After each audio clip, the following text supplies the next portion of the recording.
जो विश्व गुरु बनने को निकल पड़ा है, अब समुद्र से अंतरिक्ष तक एक नया इतिहास रच रहा है।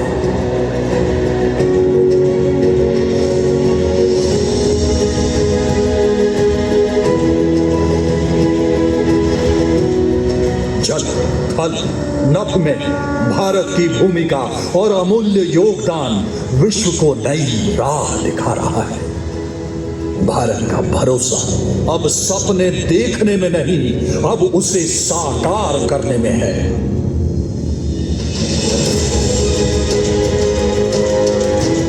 भारत का बढ़ता कद, विश्व मंच पर प्रभावी शख्सियत, भारत के मस्तक पर सहस्त्रों सूरज की चमक और इस चमक के पीछे श्रम की अनेक बूंदें, संघर्ष की अनगिनत कहानियां और बीते सालों की कई उपलब्धियां, और उनमें से एक बड़ी उपलब्धि अब आपके समक्ष।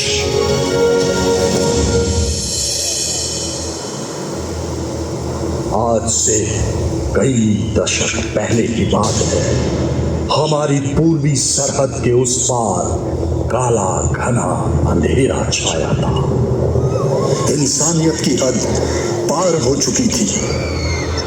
मानवता सवाल उठा रही थी, चीख रही थी, चिल्ला रही थी, हमसे पूछ रही थी कि ये काले बादल कब छटेंगे, इस अंधेरी रात का सूर्य कब उदय होगा, क्या कभी इस काली रात का अंत होगा। और फिर हमारे देश ने इस जघन्य अपराध के खिलाफ खड़े होने का फैसला किया। अपने पड़ोसी मुल्क, जिसे आज हम बांग्लादेश के नाम से जानते हैं, उस देश की आजादी के लिए खुद जंग के मैदान में उतरने का निर्णय लिया।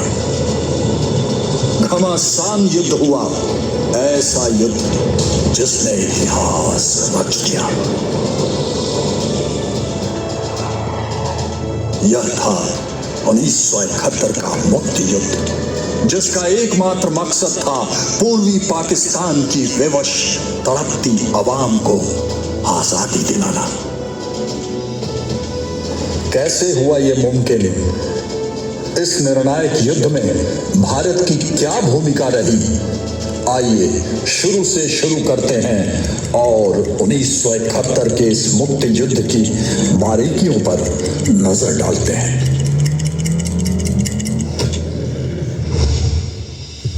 1947 में विभाजित हुए पाकिस्तान का नक्शा आज के पाकिस्तान से बिल्कुल अलग था। जन्म से ही पाकिस्तान दो हिस्सों में बटा था, पूर्वी और पश्चिमी, और दो हिस्सों के बीच था भारत का भूखंड। स्वतंत्रता पश्चात भारत उन्नति और लोकतंत्र के पथ पर अग्रसर होता रहा। वहीं उसके विपरीत पाकिस्तान नागरिकों पर दमन के रास्ते आगे बढ़ता गया।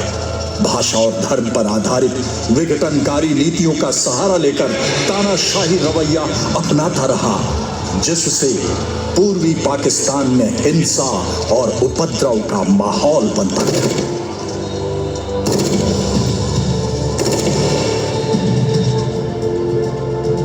मुजीबुर रहमान के नेतृत्व में आम जनता में भड़कती संघर्ष और प्रतिशोध की ज्वाला दिन प्रतिदिन बढ़ती जा रही थी। তোমাদের যা কিছু আছে তাই নিয়ে প্রস্তুত থাকো। মনে রাখবা, রক্ত যখন দিয়েছি রক্ত আরো দেবো। এই দেশের মানুষকে মুক্ত করে ছাড়বো ইনশাআল্লাহ।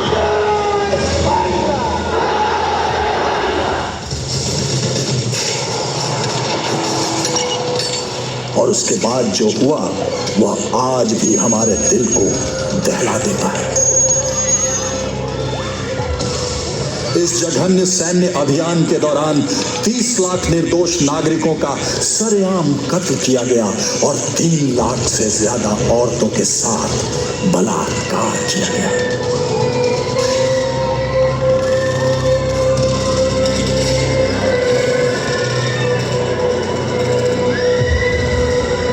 बांग्लादेश की प्रताड़ित और सहमी हुई जनता अपना देश घर बार छोड़कर भारत में शरणार्थियों का जन सैलाब बनकर उमड़ पड़ी।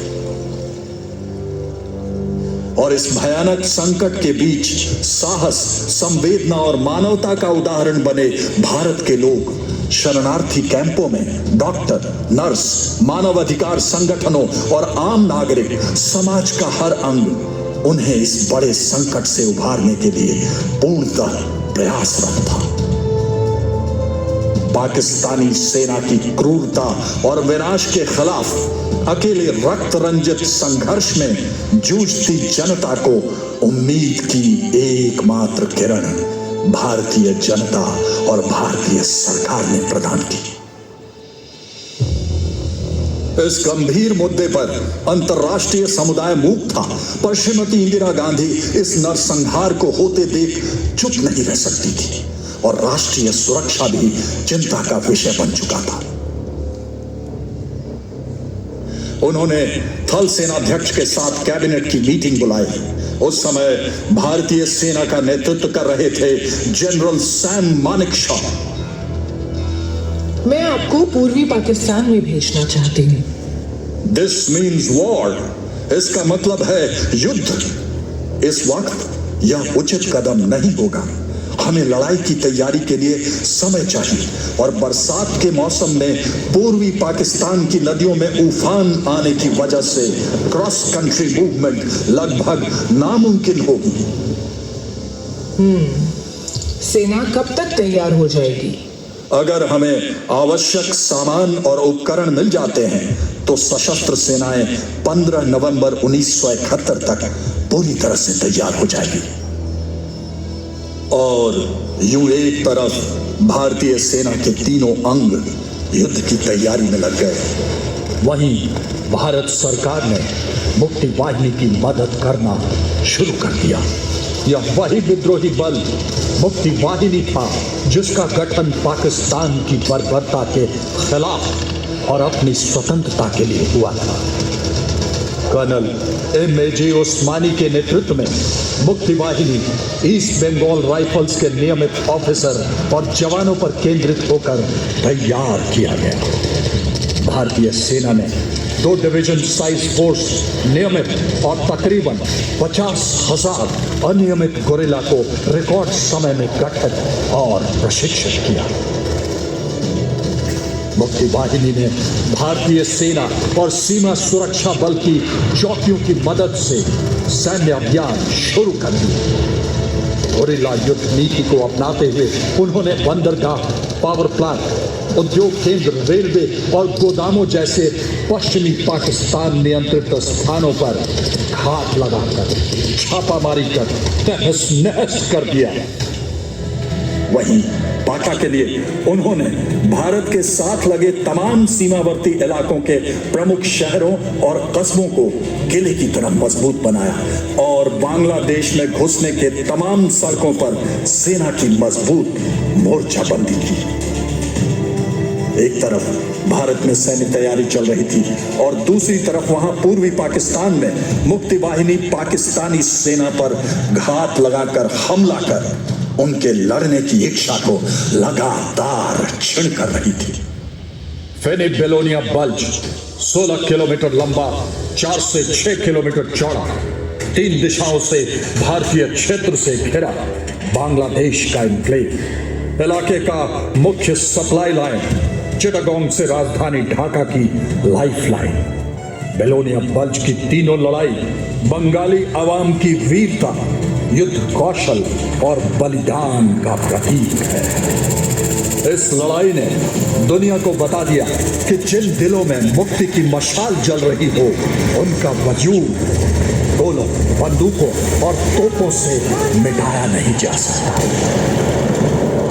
धैर्य खोते हुए याहिया खान ने पाकिस्तान में आपातकाल की घोषणा कर दी और 3 दिसंबर की रात को कई भारतीय ठिकानों पर हवाई हमले करने शुरू कर दिए और यूं हो गया युद्ध का आगाज। और भारत ने तुरंत जमीन, हवा और समुद्र के रास्ते पाकिस्तान पर जवाबी हमला किया।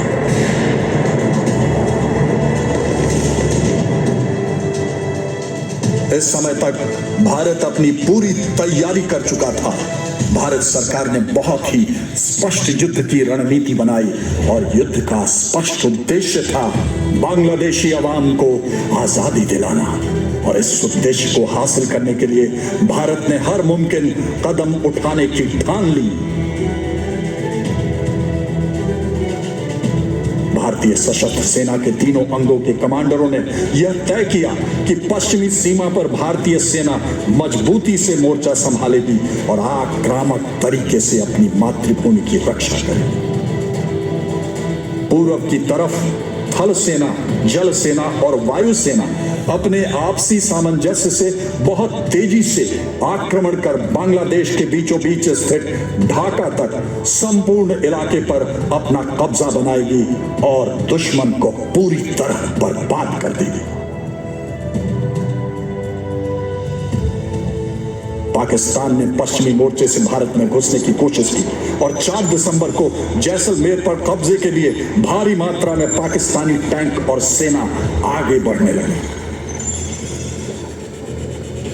लोंगेवाला पोस्ट पर मेजर कुलदीप सिंह चांदपुरी के नेतृत्व में मुट्ठी भर 23वीं पंजाब रेजिमेंट के भारतीय जवानों ने पूरी रात भारी तादाद में आए दुश्मन और टैंकों की विशाल पाकिस्तानी सेना को रोके रखा।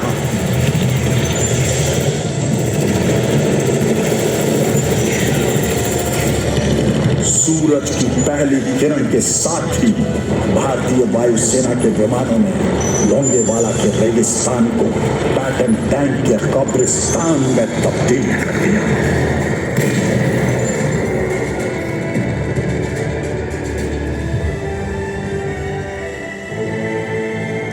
वहीं बसंतर के इलाके में भारत और पाकिस्तानी सेनाओं के बीच 1971 का सबसे घमासान युद्ध लड़ा गया। टैंकों की लड़ाई के दौरान 17 पुना हॉर्स के सेकंड लेफ्टिनेंट अरुण खेत्रपाल मानो अकेले ही न जाने कितनों पर भारी पड़े। वे निडर अपने टैंक में आगे बढ़ते रहे और दुश्मनों के टैंकों को एक के बाद एक तबाह करते गए। जब वे खुद दुश्मन के टैंक के निशाने पर आए तो उन्हें टैंक छोड़कर जाने का आदेश मिला, पर वे डटे रहे और